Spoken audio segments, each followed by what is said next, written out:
President akwatiddwa. President akwatiddwa.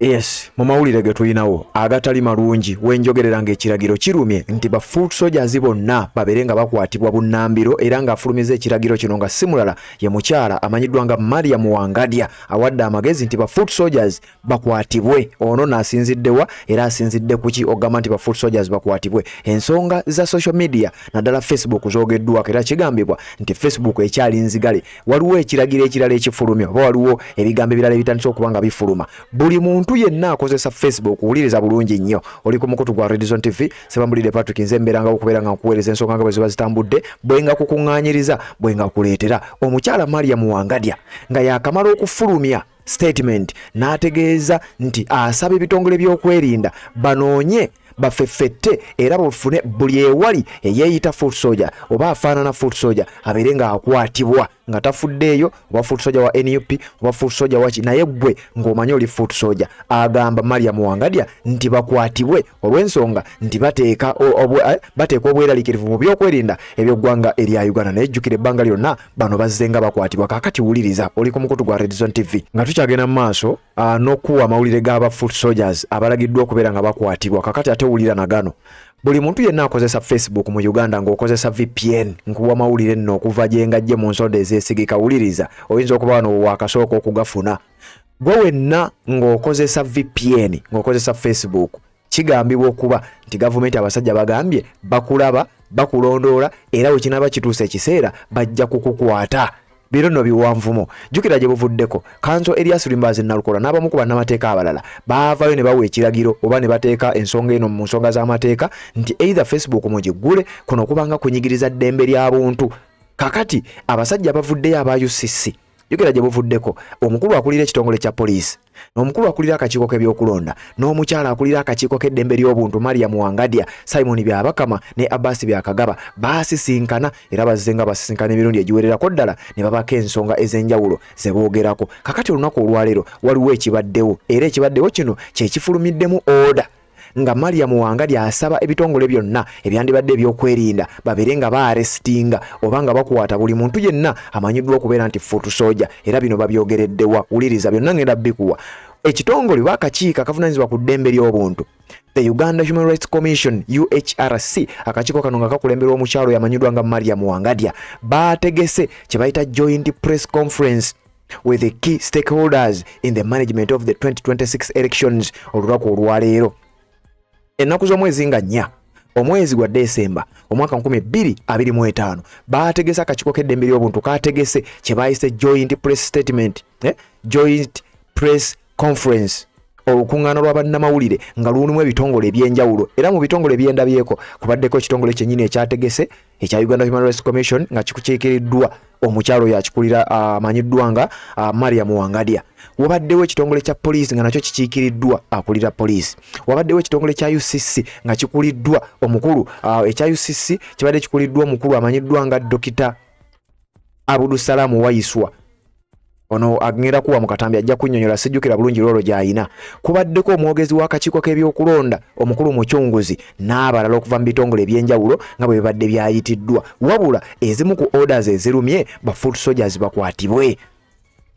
We have noted the rise of youth groups acting as vigilantes and political foot soldiers, particularly in the central region.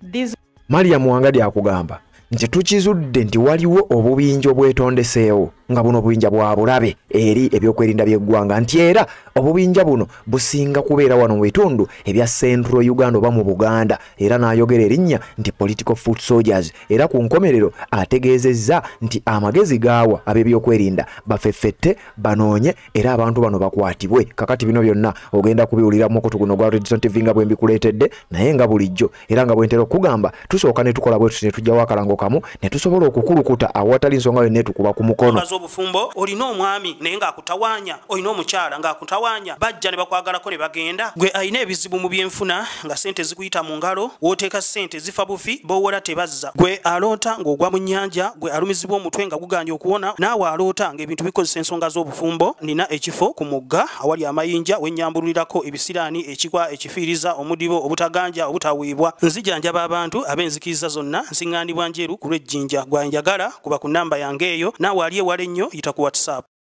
Omukyala Mariam Wangadi agambye ba political foot soldiers bakwatibwe bunnambiro okwetolola eggwanga erya Uganda era agamba nti obubinja buno businze kutondebwawo mu bitundu ebya Buganda era agamba nti amagezi gaawa buno obubinja bubeere nga bukwatibwa gwampuliriza kakati obubinja obugenda okukwatibwa be ba foot soldiers kyokka jjukira gye bufuddeko ebbanga lyonna tuzze nga tukuwa amawulire nga bambi ba foot soldiers babadde nga bakwatibwa awali omusango n'awatali musango era bino byonna ozze nga obiwulira bw'obanga obadde ogoberera nga wenjogerera waliwo ne ba foot soldiers oba abawagizi b'ekibiina kya NUP abawerera ddala 38 nga bano bakwatibwa mu bitundu by'embalala wabula ng'olunaku olwaliro bakomezeddwawo mu kkooti ku misango mbu gy'ogenda okuwulira ngenda bikusomera naye ng'omukulu agambye ba foot soldiers babeere nga bakwatibwa kakati eno gye bayita Redison TV ensonga zonna nzikuleetedde bulungi nnyo abasajja ensonga za internet zirabika nga zikutte wansi ne waggulu era focus yonna eri ku nsonga za internet obadde okimanya ensonga lwaki Facebook bagiggala obadde wagimanya byonna mbikuleetedde mu mboozi eno ogenda kubitegeera jeno Yoweri Kaguta Museveni yatuuse n'okugamba lwaki internet teri owned by government lwaki ebeera ya private sector ekyo tekisoboka kakati Facebook bagenda kubuulira lwaki baali bagiggala ekyokubiri mu mboozi eno ogenda kuwulira omukulu okuva mu UCC ng'akunnyonnyola nti Facebook mwabeefuula nti mukozesa VPN tewabawa kulimba era tebakulimbanga nti okozesa VPN tewali asobola kukulaba akugambye tusobolera ddala okubeera nga tukufuna teweerimba nti osobola okutwekweka bino byonna mbikuleetedde wabula nga sinagende era nga sinnasimbula kkiriza nyongere okukuba omulanga gwe munnayuganda yenna ayagala okudduukirira omulanga gwaffe ayagala okudduukirira omulanga gwa president nyongera okusindikira message nti gula fulaaga bw'oba osobola okugula flaga n'oziwaayo kola ekyo bw'oba osobola oziwaffe ng'oyagala kuyitira ku Redison Media zituwe neebaza abajja mu comment section ne muba nga muteekayo obubaka bwammwe neebaza abajja ne mukuba ku nnamba ezo abamu ne mutuwa fulaga mu mpeke abalala ne mutuwa contribution zammwe ne muba nga mucontributinga kugula fulaga kakati neeyongera okuba nga atemba kubira omulanga mujje mu bungi nnyo tubeere nga tugula fulaga endala tubeere nga nazo tuzigatta ku ezo ezibadde zaakagulibwawo kakati njagala kutegeeza nti nnamba z'essimu zeezo 2 bw'obanga oyise ku nnamba ezo oba oguze fulaga ng'oyitira ku mukutu ogwa Redison TV era njagala okutegeeza nti ennamba ezo zireeta amannya ago g'olabaawo eri 0756089795 Airtel 0776897508 MTN kakati ze nnamba 2 koyinza okuyita neebaza abatuwadde fulaga kubanga era zirina kye zikoze kakati njagala tusimbule ngenda kukuwa kigambo ku kigambo ngenda kukuwa nsonga ku nsonga owulire ddala ekya internet gwenga munnayuganda agoberera era mpuliriza ku mukutu guno okyogerako ki abakulu bagambye internet mugikozesa bubi radio stations bazirabudde abakozesa Facebook nga mukozesa VPN babalabudde ba foot soldiers essaawa yonna bagenda kubanga bakwatibwa okusinziira ku Mariam Wangadi agambye nti waliwo obubinja naddala wano mu bitundu bya Buganda ebyo obutandise okumerukawo era ng'obubinja buno mbu threat eri ebyokwerinda eby'eggwanga erya Uganda era Mariam Wangadi atadde obubaka buno nga bwenjagala owulire then oluvannyuma nkutwale ku bigambo eby'enjawulo nga bwogenda obbiwulira eno gye bayita Redison TV Sebambulidde Patrick nze mbeeranga okubeera nga nkutuusako ensonga nga bwe zibazize wuliriza Mariam Wangadi biri mu luzungumu naye tugenda bitemaatema mpola mpola agambye bw'ati. Ladies and gentlemen, as we monitor the pre-election environment, the Commission has observed several emerging trends that I must say present risks to peace. Agambye nti bassebo ne bannyabo njagala okubategeeza nti akakiiko k'enkulembera aka Uganda Human Rights Commission akakiiko akalwanizika eddembe kayina security threats oba kayina ebintu eby'enjawulo bye kazudde nga bya bulabe eri ebyokwerinda eby'eggwanga erya Uganda era wano agambye leka mbibamenyeremenyere ebimu ku byo mubitegeere bulungi nnyo wuliriza. Security and human rights. Allow me to raise a few of them frankly and clearly. We have noted the rise of youth groups Mariam Wangadya agamba nti tukitegeddeko waliwo obubinja obw'enjawulo obumeruse era tukitegedde bulungi nnyo nti obubinja buno we buli bayise youth groups obubinja bw'abavubuka acting as vigilantes and political foot soldiers. Nti obubinja buno bukolanga vigilantes nga bwakiise oba political foot soldiers. Mariam Wangadya agezaako okunnyonnyola particularly in the central region. Nti okusingira ddala mu bitundu ebya Central mu njogera ennyangu kyokusingira ddala mu Buganda. These groups are unlawful. Agamba nti buguruupu buno oba obubinja buno obumeruse tebuli mu mateeka. They are unlawful, bumenya mateeka. Dangerous and incompatible with the democracy. Nti bwabulabe nnyo dangerous ate nga tebukolaganika nabwo naddala mu nsonga zino ze tugendamu. Jukira tugenda mu kalulu onaawulira. A democratic process. Nti naddala mu mbeera eno ey'okulaba nti ekigambo democracy mu nfuga eya ssemateeka oba nfuga ey'amateeka nti obubinja buno si bwangu kukolagana nabo tebukolaganika nabo ate nga bumeruka. Yagamba bo ng'akakiiko aka Uganda Human Rights Commission akakiiko akalwanizika eddembe nti bazudde obubinja buno nga bumeruka ku sipiidi ey'ekika ekyawaggulu. Mariam Wangadya ajjukira ebbanga lyonna bannayuganda babadde nga bamulaajanira ku nsonga ez'enjawulo aveemu eddoboozi era ekigambo kye kibadde kirwawo okubeera nga kiwulirwa wabula kaakati awulikiseeko ng'ayogera. Election security remains the constitutional mandate of the Uganda Police Force alone. Kakati ebigambo bya Mariam Wangadya bibadde bingi nnyo ate nga nkyabikuwa wabula njagala kuwa bw'amaze okwogera awo azizzaako ki ba foot soldiers muwulirize obanga omanyi oli foot soldiers oli foot soldier wano owulirizaawo nnyo ebigambo bino nkugambye bya luzungumu naye nkakasa osobola okubiwulira era gwagoberera naddala gwamaze okubeera ng'osubscribinga osobola okutegeera obulungi ennyo message eri mu bigambo bino obubaka obuteekeddwayo omukyala amanyiddwa nga Mariam Wangadya ono nga yakulira akakiiko k'eddembe ly'obuntu bw'ati bw'agambye ba foot soldiers bakwatibwe. Wuliriza. Tuze tulaba obubinja bw'abavubuka obubinja buno bw'abavubuka butondeddwawo oba bakandidate oba abavubuka bennyini nga bagamba omulimu gwabwe kukuuma bakandidate baabwe. Abamu beeyita bigaali oba foot soldier. Naddala wano mu Central Region njagala ntegeze eggwanga lyonna nti obubinja buno bw'abavubuka bu vigilantes buliwo mu mateeka bwa bulabe ate bukontana n'enkola ya demokrasia mu ggwanga. Okuwa obukumi ba candidate bonna ku mitendera gyonna kababe ba presidential candidate ogw'omulimu gwa Uganda Police Force yokka.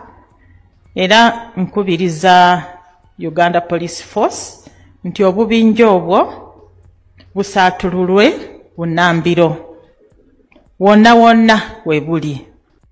Ba foot soldiers bakwatibwe era bigambo bibadde bya mukyala akulira akakiiko k'ebyokulonda Amina akulira akakiiko akavunaanyizibwa ku ddembe ly'obuntu amanyiddwa nga Mariam Wangadya amannya ge original nga bwenzizenga mu kugamba. Omukyala ono oyinza okuba omumanyiiko bitonotono naye nga mbadde nga ntera okuwa ebikwata ku bantu nga bano bamuyita Mariam Fawzati Wangadya. Oyinza okuba omanyiiko lya Mariam Wangadya ye Mariam Fawzati Wangadya akulira akakiiko akeddembe ly'obuntu era nga yasikira omugenzi amanyiddwa nga Medica Gwa eyafiira ku steringi emulago bwe mubanga mujjukira bulungi nnyo myaka giyiseeyiseewo ababadde bagoberera nkakasa mu bimanyi bulungi nnyo. Abakulu bano baasisinkaganye bonna abakulira ebimu ku bitongole ow'akakiiko k'eddembe ly'obuntu yoyo omukyala gw'olengera owokubiri saidi eno mu suuti ye Simon Byabakama akulira akakiiko akavunaanyizibwa ku nsonga z'ebyokulonda. Then omulala ye Abbas Byakagaba akulira ekitongole kya poliisi nga IGP. Kakati ba foot soldiers olowooza kiki ekiyinza okuba nga kiddako? Sigezaako okuteekawo wano kutiisatiisa wabula nze nkuwaggulire nga bwerize. Omukazi agambye nti ba foot soldiers bakwatibwe kyokka nga tetunnagenda eyo waliwo already ba foot soldiers abali emabega w'emitayimbwa era nga waliwo n'abamu ku bo nga wenjogere olunaku olwaleero baleeteddwa mu kkooti mu bitundu by'embalala. Bano baakwatibwa His Excellency Robert Kyagulanyi Ssentamu bwe yali akampeininga mu bitundu ebya Western Uganda. Wulira ekyaliwo. zaalinga ennaku z'omwezi 7 omwezi gwa November 2025 luguudo oluva Embarara okudda Ibanda His Excellency Robert Kyagulanyi Ssentamu yali avuga oba baali bamuvuga ng'ayolekera ebitundu ebyenjawulo mu bitundu bya Western Uganda okubeera nga campaigninga ekyaliwo abasajja baayoola abasajja baakwata kumpi buli muntu yenna eyasangibwa ku trail buli muntu yenna eyaliko era abasimattuka baali batono nnyo kakati ekigendererwa kyali ki ekyo nange simanyi wabula wenjogerera ba foot soldiers abaakwatibwa mu nsonga ezo oba ku lunaku olwo wenjogerera ng'ennamba esinga kimaze okubeera nga kikakasibwa nti baleeteddwa mu kkooti olunaku olwaleero. Robert Kyagulanyi Ssentamu yali agenda kulaale Bwizibwera era poliisi mu kumobstructinga mu kumulemesa yakwata abantu abawererako ddala kati kwabo abakwatibwa Mariam Wangadya kwagamba bongera abalala kuba bano baali bawagizi kakati agamba bakwate ba foot soldiers ngenda kukusomera amannya era nja kukusaba otuule ku video eno owuliriza amannya gano bawuliramu omuntu wo ng'omanya y'omu ku abo baleeteddwa mu kkooti wuliriza kuliko Moses Alinaitwe oyo yakwatibwa kugambye zaalinga 7 November Richard Nuwamanya oyo yakwatibwa Joshua Erweru oyo yakwatibwa Leighton agamba yakwatibwa Gordon Sebaggala yakwatibwa Faustin Wanikina abangi gwe mmanyi nga Masaaba yakwatibwa Maureen Mogidde yakwatibwa Emmanuel Kihembo yakwatibwa Prince Tugumisire yakwatibwa Dirisa Kibirige yakwatibwa Enoch Aine yakwatibwa Hasani Musasizi yakwatibwa Aisha Nabukenya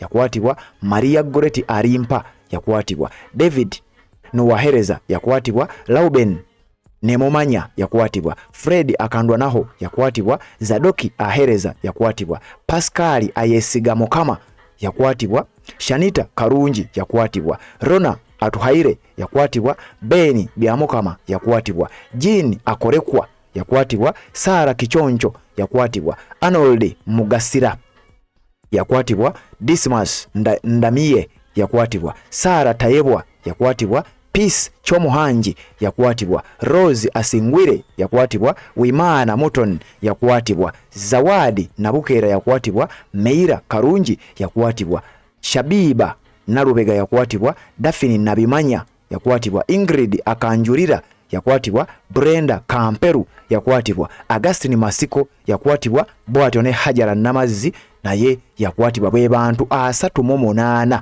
abakwatibwa ennaku z'omwezi nga 7 omwezi gwa November 2025 His Excellency yali agenda e Bwizibwera okubeera nga campaigninga era olunaku olwo lwali lwansasagge y'amaanyi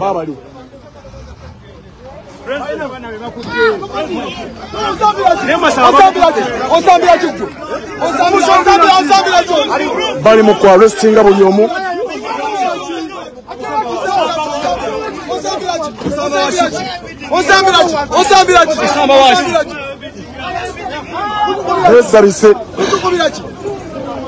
besabise bali mu arrestinga bakoze ambush bali mu arrestinga buli omu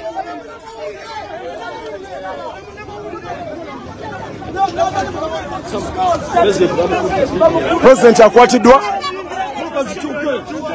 President akwatiddwa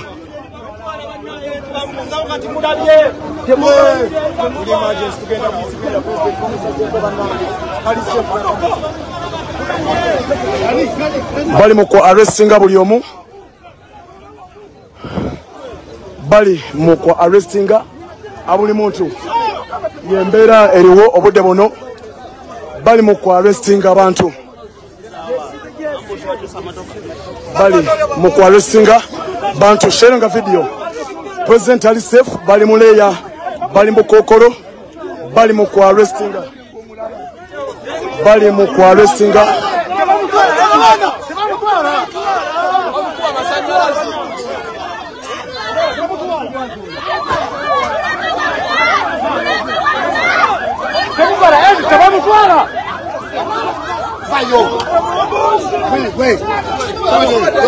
Bate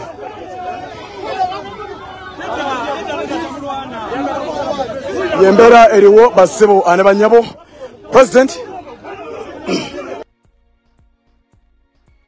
Yes, lwero lunaku enaku z'omwezi nga 7 omwezi gwali gwa 11 omwaka 2025 ba foot soldiers oba abawagizi b'ekibiina kya NUP abawerera ddala 38 bakwatibwa era olunaku olwaleero abamu ku bo 38 baleeteddwa mu kooti era baddiziddwayo. Information nga bwevuddeyo ngenda kukolera aggulire ddala mbere nga nkutegeeza biki ebifudde mu kooti abantu bano gye baleeteddwa bakwatibwa nkugambye nga 7 omwezi gwa November oguwedde omwaka guno gwennyini ogwa 2025. kakati we twogerera Mariam Fawzat Wangadya agambye nti kati ba foot soldiers bakwatibwe kitegeeza bagattibwe kwaba abalala abagenda maaso n'okubanga babeerayo era gwampuliriza essaawa yonna onaawulira. kakati bino byenjagala okubanga nkutegeeza bino kigambibwa era ebibuuzo bibadde bingi nnyo naddala mu press conference eno nga babuuza abantu bano lwaki embeera y'ensasagge eteekebwa ku kibiina kya National Unity Platform kyokka, lwaki eri agamaanyi gonna mugateeka ku kibiina kya NUP kyokka era lwaki ebibiina ebirala byo tetulabayo tear gas, lwaki ebibiina ebirala byo tetulabayo miggo gikubwa abantu, lwaki processions zemugamba nti mwaziwera, lwaki aba NUP bokka bemuteekako embeera nti bazikoze processions ate ekibiina kya NRM oba ebibiina ebirala we bakola processions temuteekawo mbeera. Omukulu amedwa nga Frank Mwesigwa omu kubazize bawulirwako ku mitimbagano egy'enjawulo mbu be baduumira ebikwekweta ebyo ebiriddeedire ayina byayogedde nga nnyonnyola kubanga fenga security tulina obukodyo bungi obutukolesa. Tear gas is non-lethal, we can use it and we use it, it's acceptable. Embwa tuzikolesa tulina canine unit ate twababulidde lwaki tuzikolesa ne level how we can use these dogs. Now all means we are using now are legally allowed as police, so there is nothing we are using that is illegal in the law. No, they are all naye katugwe ekireetera tear gas kiki so kolabe what causes us to use tear gas. That's the most important thing. Tumaze 7 weeks mu campaigns, 9 weeks naye ezo 9 weeks obadde olaba mu tear gas obadde ogiraba kati bwabeerawo ennaku 2-3 nga tumugoberedde mateeka naffe tuvaayo nga security okulaba nti tuteeka situation eyo in order so that there is law and order in this campaign. Like which ones? No, but you see their processions are guided. We clear them and we guide them on how to do them. Now this is a different procession from what you are talking about, because everybody, if you want to do procession, you let us know, we clear you and even provide security on that procession, which is unlikely not being done by other people. Ate ekyo kiwulidde oyo ye Frank Mwesigwa omu ku baduumizi ba poliisi era nga kigambibwa yakulira ebikwekweto. kakati mu lukuŋŋaana lwe lumu boogedde ku nsonga ya Facebook n'emitimbagano kugambe baategese kye bayita joint press conference era byonna ebibaddeyo byogeddwa. kakati njagala owulirize bulungi nnyo mu lukuŋŋaana lwe lumu ng'ovuddeko ebigambo bya omukyala amanyiddwa nga Mariam Fawzat Wangadya boogedde ku nsonga ya Facebook ne internet okutwalira awamu. Bino byonna njagala mbikuwe obiwulire bulungi nnyo nga sinnakutwala ku musajja akiikiridde akakiiko akiikiridde ekitongole kya UCC Uganda Communications Commission amanyiddwa nga Dr. Abdusalamu Waiswa. Ono avuddeyo n'ategeeza lwaki Facebook yaggalwa era n'annyonnyola lwaki ebintu bya Facebook biriwe bityo ne ku internet jjukira nga sinnakuwa byono General Yoweri Kaguta Museveni abadde nga ina remarks zaakola ku Facebook ne internet. Njagala owulirize bulungi nnyo ebigambo by'omukulu then nkuleeta ekibadde mu press conference ebigambo by'omukulu amanyiddwa nga Dr. Abdusalamu Waiswa byayogedde. Sooka owulirize omukulu we bamubuuza ku Facebook kyagamba. Enablers. It is true that internet, electronics has helped us to do things much faster. Because like when we were fighting in the early days, I had to judge. It was called distance estimation. I had to use my eyes to estimate how far the enemy is so that I could adjust my gun sight to shoot him properly. But these days, with the laser, it tells me exactly where it is. I don't have to calculate. I just read it on the gauge. You see that. So we know how the computers have helped. So be clear about that. So therefore, Odokonyero is correct. Internet should not be owned by private people. It is the same story like the workspace, like the renting. Because when the internet is owned by business people, especially if they monopolize it, they are after money. They are after money. That's why the internet, the backbone is owned by the government. The government has got their own backbone, so I will have to check with Badimuns what is the problem. Why should the people in Gulu, and I have been building the internet, taking it all over the place. I will check. I have not checked to know why, where it has reached. But the government internet backbone would not overcharge you. And I think the cost was coming down from $600 per gigabyte or something else. It will come down. It will come down. But the strategy is that the backbone should be owned by the government, not the private people. So if the private people have their own backbone and they make it expensive, you abandon them and you use the government one. I will check that. I will check that. That's why I want the railway to be owned by the government. The electricity, the power dams. You know, I don't know whether you heard that we had brought an Egyptian group into the railway, but we chased them because they're after money. And for us, we want low-cost transport for our products. So for the internet, it's the same. We need low-cost transmission so that it doesn't become very, very expensive. Akati, okwongera ku bigambo ebyo, General Yoweri Kaguta Museveni era yawuliddwako ng'akomplaininga ku intaneti era ng'agamba intaneti teteekeddwa kubeera owned. Njagala owulirize bulungi nnyo ebigambo nga wobiwulira era nga bwe njagala obiwulire ate njagala gwe akozesa Facebook njagala owulirize bulungi nnyo naawe asuubira ogikozesa era naawe akozesa VPN. Jjukira nkugambye wali ngenda kujjawo. General Yoweri Kaguta Museveni yawuliddwako ng'akomplaininga ku internet era nga bw'obiwulidde ebigambo katambi ako si kembadde nina okusooka okukuwa ke kano ku nsonga ya Facebook era nsonga ya Facebook bw'ati bwe yannyonnyodde. But I will check what is the problem with Gulu. Yes, Mr. President, and also in addition to that, we still have that that band of Facebook to access it. I don't know why it is still there, because what the youth are doing these days, because internet, as we mentioned, is a very key factor to support the youth's business, because every youth these days is digitalizing their business. They market it on social media platforms. So if Facebook can also come back and they remove that restriction on it. Because we shall study that, because I had to teach them a lesson. Because they thought that without Facebook... Yes.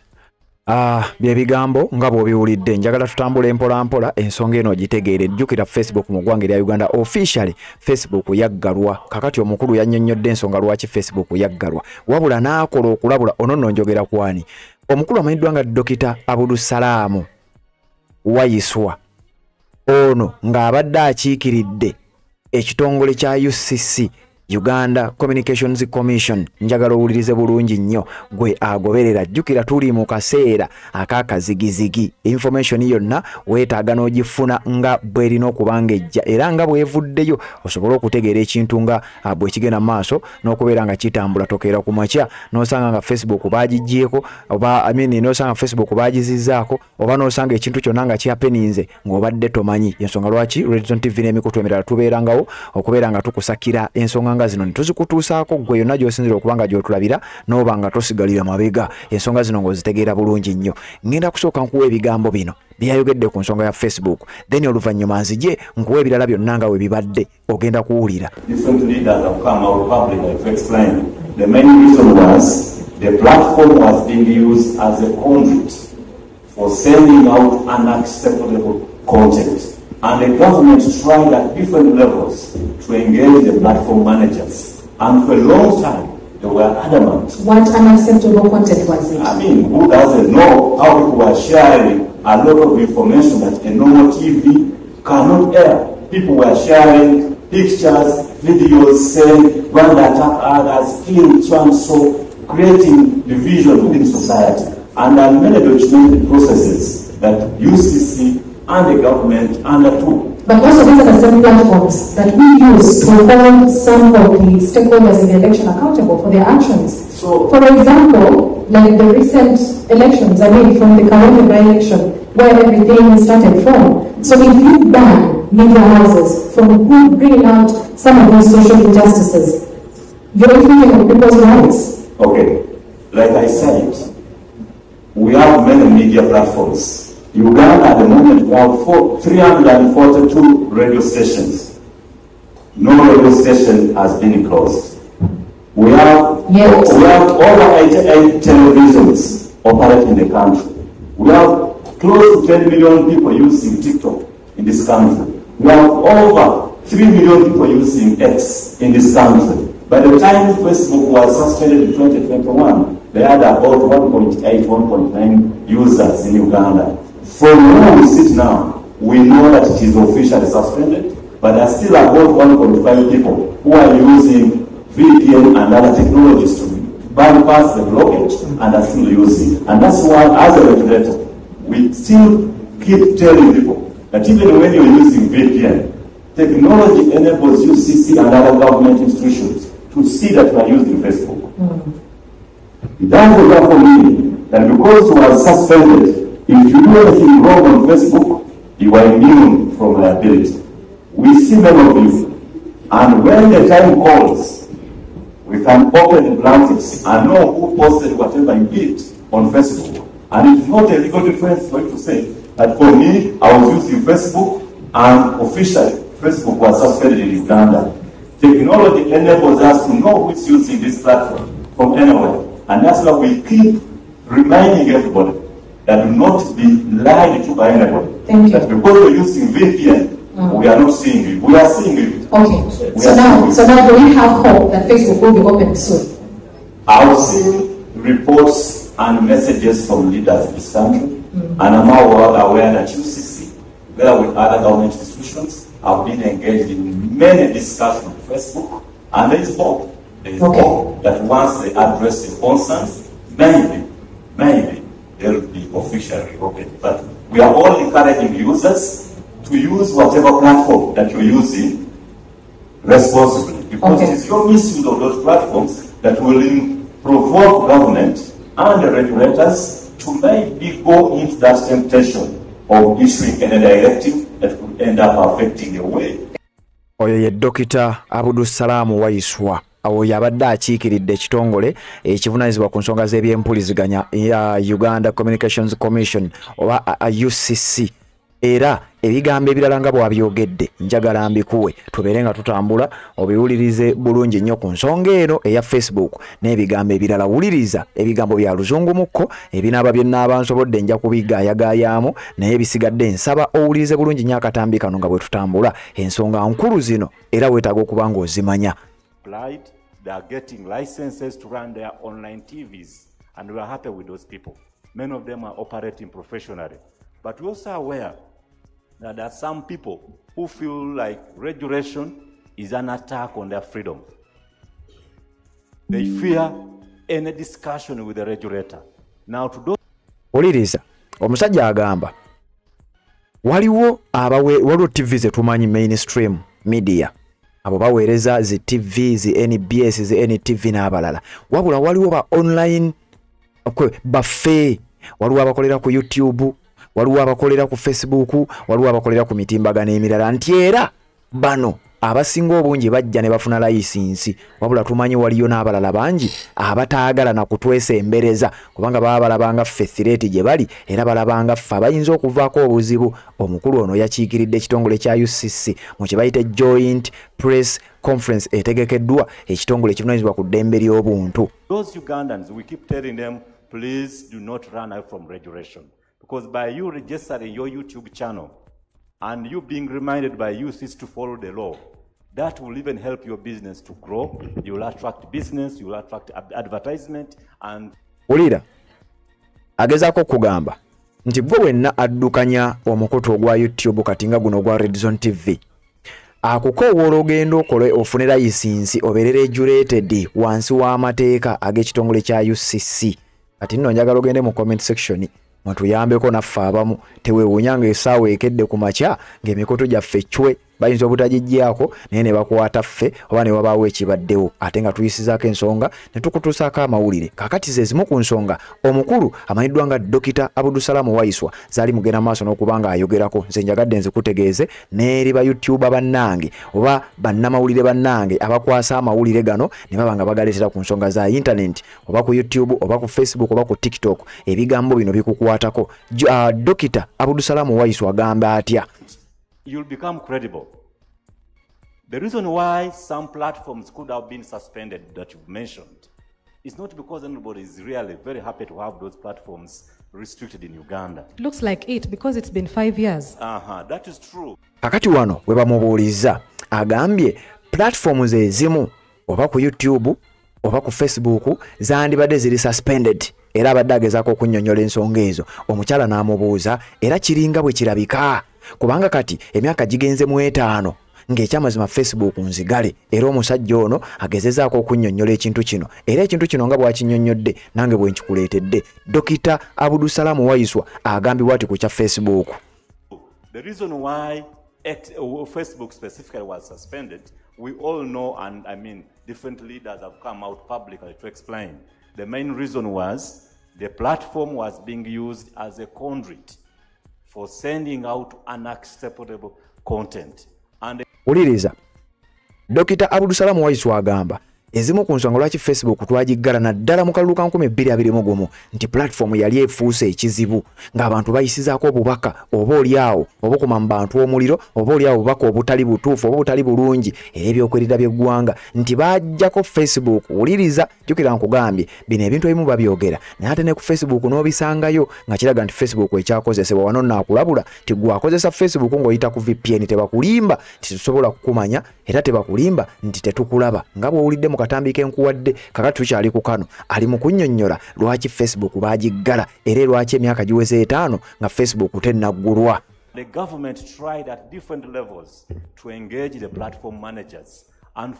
Wanaagezaako kugamba nti abantu abayisizangako obubaka obutali bulungi eri society oba oliawo obukuma mu bantu omuliro n'obubaka obufaanana bwe butyo nti gavumenti yagezaako nnyo okulaba ng'eyengeejinga n'abantu bano basobole okuba nga tebayisizaako bubaka bubi tebayisizaako bubaka bufaanana bwe butyo babeere ng'ekintu bakibalansinga. Omukulu Dokita Abudusalamu Waiswa. What unacceptable content was it? Omukyala amubuuza unacceptable content atakkirizibwa content kyoyo gwoyogerako sooka omunnyonnyole. Ewuliriza. Doesn't know how people were sharing a lot of information that a normal TV cannot air. People were sharing pictures, videos saying Rwanda attack others, killed one. Uliriza. Bwe baali baggala Facebook bannange munansonyiwa okukwatakwata mu vidiyo eno waliwo baganda bange abangoberera ku mukutu guno nga bwe twetegeera ng'ebigambo ebimu biyinza okukalubamu kyova olaba mbigaayagaayaamu. Gwe awulira oluzungu obulungi nja kukusaba tutambule kubanga si bwe tutera okukikola tukikola obw'olumu ku nsonga eziba ziwanvuyemukko. Omukulu ono bamubuuzizza content ki oyo gwe mugambye nti unacceptable content agezezaako okunnyonnyola nti waliwo emikutu egyafulumyanga information nga ne TV tezisobola kufulumya information oyo nti baasi yalinganga ebifaananyi mujjukira mu kwekalakaasa okwa 2020 nga 18 November ne 19 waliwo alingawo ebifaananyi ebyesittaza abasajja ab'ebyokwerinda bwe bakubanga abantu ne bakolako ebikolobero ebifaananyi ebimu nga TV tezibifulumya. Kakati wanaakugamba nti ekimu ku kye tuyita unacceptable content mwe muli okufulumya ebifaananyi TV ze bitasobola kufulumya ebifaananyi ebyo ebimu ku byo byebyo byenjogeddeko era byengezaako genda maaso n'okuba nga nkugamba. Omukulu Dokita Abudusalamu Waiswa agezaako okunnyonnyola ku nsonga lwaki Facebook sinzigule paka n'olwaleero. So creating division within society. And there are many documented processes that UCC and the government undertook. But also these are the same platforms that we use to hold some of the stakeholders in the election accountable for their actions. Uliriza omukazi amugambye nti kituufu byogera naye ate platforms zino zezimu kuze tukozesa era ezituyambako okusobola okuholdinga abakozi ba government accountable tetulina walawo tusobola kuyita njagala ulire kino we yakyanukudde. For example, like the recent elections, I mean from the Kawempe by-election where everything started from. So if you ban media houses from bringing out some of these social injustices, you're infringing on people's rights. Okay, like I said, we have many media platforms. Uganda at the moment we have 342 radio stations. No radio station has been closed. We have over 88 televisions operating in the country. We have close to 10 million people using TikTok in this country. We have over 3 million people using X in this country.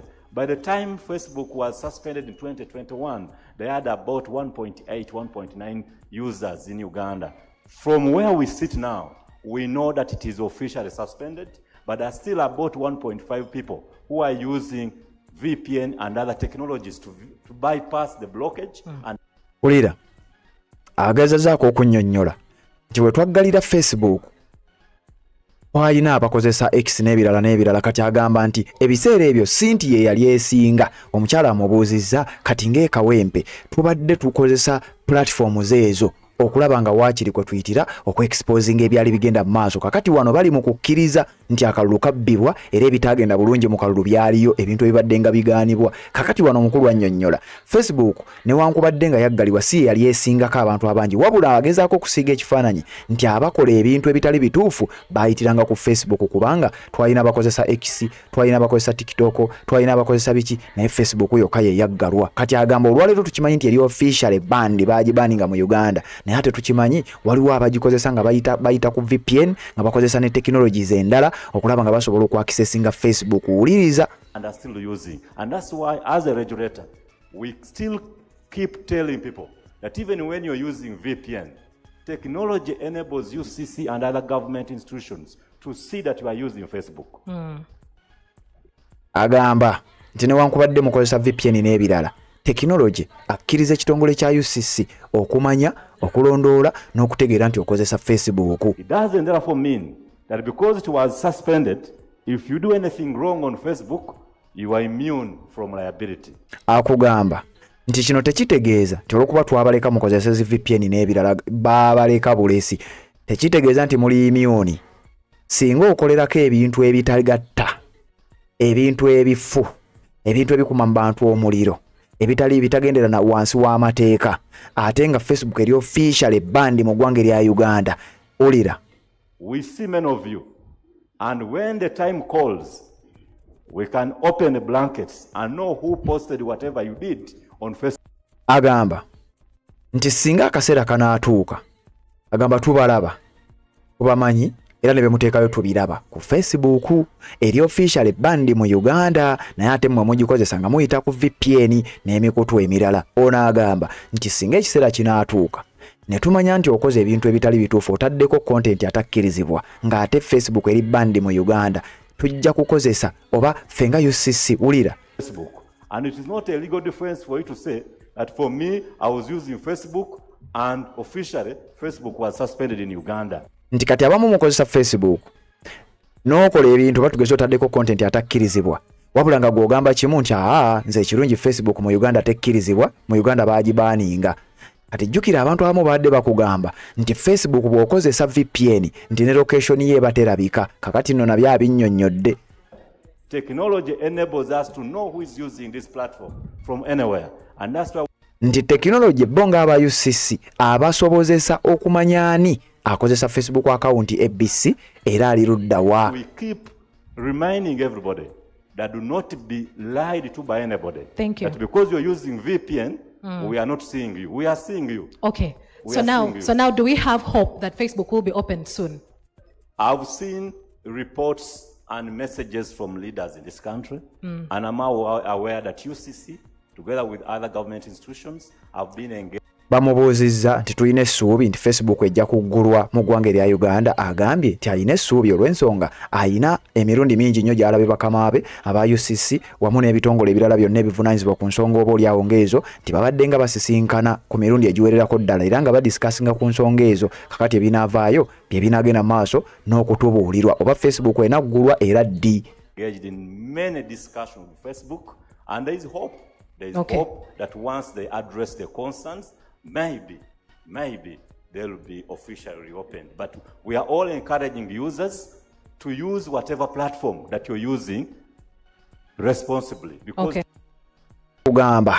akugamba nti benkarejinga mwenna abakozesa emikutu gino oba emikutu gyonna gye muwagala mugikozese responsibule. Bamuyise Dr. Abdulsalam Wayiswa abadde akiikiridde ekitongole kya UCC mu kye bayise Joint Press Conference with stakeholders in the management of the 2026 elections. Bano babadde bakungu. Ebigambo bino babyogedde era ne bakubira omulanga media zonna okubeera neutral. Uliriza media okubeera neutral nti gwe NBS tolina kukuba NUP ng'oyisaawo NRM. Bukedde TV tolina kukuba NBS ng'oyisaawo NRM. Uliriza.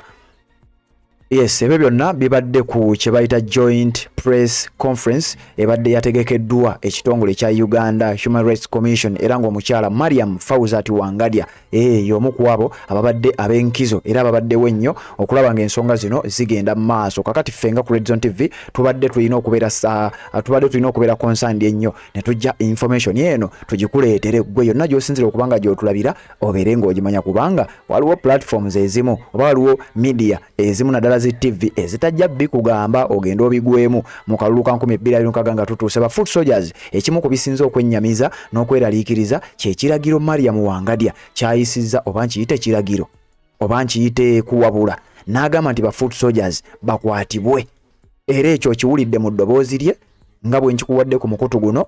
Wabula nga bulijjo bwe tutera okukola ngenda kukola ebintu bibiri. Ekisooka nja kubasaba munzikirize mpiteeyiteko mu bubaka bwammwe kubanga ekyo kinkakatako okubeera nga obubaka mbuyitamu. Wabula nga sinnagenda mu bubaka bwammwe munzikirize mbajjukize ku mulanga gwaffe ogw'okugula fulaga. Bannange tukyagenda maaso kaweefube ow'okugula fulaga akyaliwo era tukyagenda maaso n'okuba nga tubakubiriza. Asobola okugula fulaga ng'ozitwala ku kitebe zigule ozitwaleyo. Asobola okugula fulaga ng'ozitukwasanga Red Zone Media zigule ozituleetere. Asobola okucontributinga mu nsonga y'akasente enamba simu zezo oba olina wolingo olina fulaga osobola okutuyita ne tuzikima. Enamba 07560895 0776897508 zireeta amannyago gwe ayagala okubeera nga ocontributinga ku nsonga ezo ze tuba tugenda maaso n'okubanga ate tukutuusaako ensonga zikyagendera ddala mu maaso. Omukyala Mariam Wangadya alumye ejjiika agambye ba foot soldiers we kiba kisoboka bakwatibwe. Kakati ensonga naffe tubadde tuli supposed okubeera nga tuzikunoonyeza tuzikutuuseeko yonna gy'osinziira okubeera nga gy'olabira. Kakati njagala nkozesa eddakiika zino nga 3 mpiteko mu bubaka bwammwe bwe muteeka ku mukutu guno ogwa Red Zone Media nga bwe nakugambye ti obubaka sibuyitako era message zonna ze muteekawo nina okuzisoma. Kyova olaba neebaza gwe wenna ajja mu comment section n'oteekayo obubaka bwo ku nsonga ez'enjawulo ze tuba tukuleetedde era ensonga ezo ze tusinziirako oba oliawo ne tukuweereza mu mpeereza ey'enjawulo. Kakati wuliriza. Annabaliika Harriet message yatuuse bale kubanga kwoli twabulabye. Namugwano Asha webale kubanga ogoberera message yatuuse. Blessings ayebazibwe nga bulijjo webale kubanga ogamba nti yo welcome Patrick, how are you doing? I'm doing well. Webale kubanga ogoberera bambi muganda wange ayebazibwe Blessings ombulako nnyo ate nga nkumanyi bulungi nnyo nti gwomu ku bantu ababaddengawo nnyo n'omukutu guno otugoberedde okuvira ddala eri mu ntandikwa. Webale kubangawo. Nakandi Jalia nga bulijjo webale kubanga ogoberera. Namuluwa namu lawa webale kubanga nawe kwoli obubaka bwatuuse era twabulabye. Ni ono mulala Sempija Joseph message yatuuse bulungi nnyo. Ono nawaana Honorable Lutamaguzi wa Muse Kisuze ali nagamba Patrick, I'm going to send money for flags on okay anytime. Blessings ayebazibwe. Blessings ayebazibwe ka message kano kabadde kajjo. We shall overcome. Namugwano Asha nga bulijjo bale kubanga kwoli mulongo waswa webale kubanga joli. Ono nagamba yabadde ani ono message eno ndabika saagisomye. Kakati wuliriza waliwo bayita Shami Mariam webale kubanga ogoberera message yatuuse. Namugwano ashanjizeemu nagamba webale kuweereza Ali Kibumba, nawe webale kubanga obeerako Ali Kibumba gwasinga. Nsimenta Lydia obubaka nabulabye mami wange mama Kevin okuva Switzerland webale kubanga obeerayo. Ani ono mulala, you have made a statement. Rubega Geoffrey webale kubanga Joli message etuuse. Ndizimana nawe bale kubanga ogoberera message etuuse. Ono amwise Timothy Mutekanga oyo nagirabe mubiru Ali message yatuuse bulungi nnyo. Ani ono mulala message azijira kumukumu. Kasaija Twine Rogers webale kubanga koli message yatuuse. Ono bamuyise Abudu Mochibi nawe bale kubanga kwoli message yatuuse. Ali Ziwa message yatuuse. Onani Ahmed Muchibi message yatuuse. Namayanja Justin Nsunda Robert nagamba webale tuweereza. Salima Nabokeera bayokeze motoka eri bakoze bulungi nnyo bwatyo bwagambye. Sara Kiwanuka webale kubanga nawe kwoli. Bamuyise Nakayiza Scovia message yatuuse. Bamuyisani Aziza Nanjobe message yatuuse. Namugwano Ashanga bulijjo message yatuuse. Prose Kabali message yatuuse. Bamuyise Jessica Katz message yatuuse. Aniona Sensuwa Henry message yatuuse. Bamuyisani Katamba Godfrey message yatuuse. Kamya Muhammadi Chisuze Ali Wakasanga Akim Sempija Frederick Mwanji message yatuuse. George Wilson Kato webale kubanga koli message yatuuse. Onani Arafa Sensalo message yatuuse. Nakayiza Scovia message yatuuse.